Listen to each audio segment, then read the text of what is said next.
Basic to advance কলকা সিরিজের এটা হচ্ছে 5 নাম্বার ভিডিও। এর আগের ভিডিওতে আমি তোমাদের সাথে শেয়ার করেছি তোমরা খুব সহজ পদ্ধতিতে কিভাবে কলকার যে বেসিক স্ট্রোক সেগুলো আঁকবে, যেমন কমা কলকা, পাতা, আম কলকা এবং ব্রাশ নলেজও আমি তোমাদের সঙ্গে শেয়ার করেছি। আমার একজন সাবস্ক্রাইবার কিছুদিন আগে আমার কাছে বলেছিল যে একটা সহজ পদ্ধতিতে ব্রাইডের জন্য কলকা দেখাতে, যেটা খুব সহজেই সে ব্রাইডকে করতে পারবে।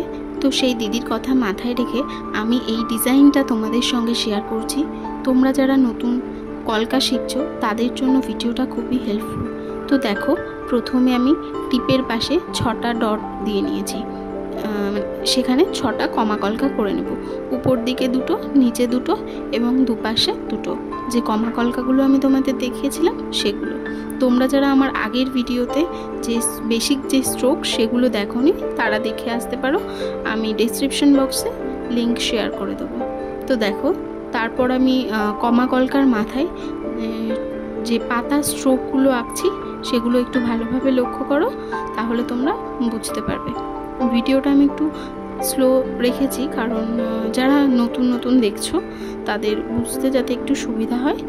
তারপর দেখো, পাতা দিয়ে আমি সুন্দর করে কলকাটা করছি এবং আইব্রু দুপাশে কমা কলকাটাকেই টেনে লম্বা লম্বা করে আঁকছি, সেটাকে ভরাট করার জন্য।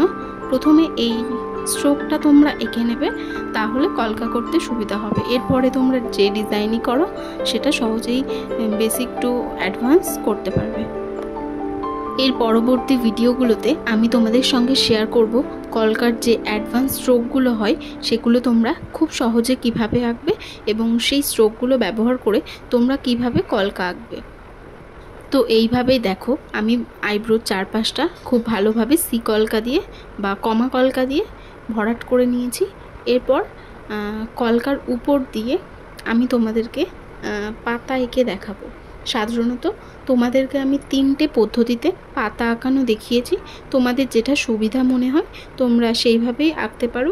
এইভাবে দেখো আমি কলকাটাকে কিভাবে ভরাট করছি। তোমরা প্রথমে যেটা করলাম সেটাও একটা ব্রাইডকে কেউ যদি খুব সিম্পলের মধ্যে কলকা চাই তো এরকমভাবেও দিতে পারো, অথবা একটু হেভি চাইলে তো এইভাবেও তোমরা কলকাটা আঁকতে পারবে।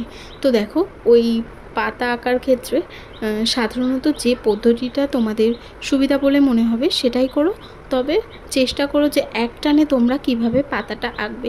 কারণ আমরা যখন কোনো ব্রাইডের কলকা করব তখন খুব একটা বেশি সময় থাকে না, যে কলকার জন্য অনেকটা ধরে টাইম ধরে আমরা কলকা এঁকে যাব। তো তোমরা চেষ্টা করবে একটানে পাতাটা আঁকার।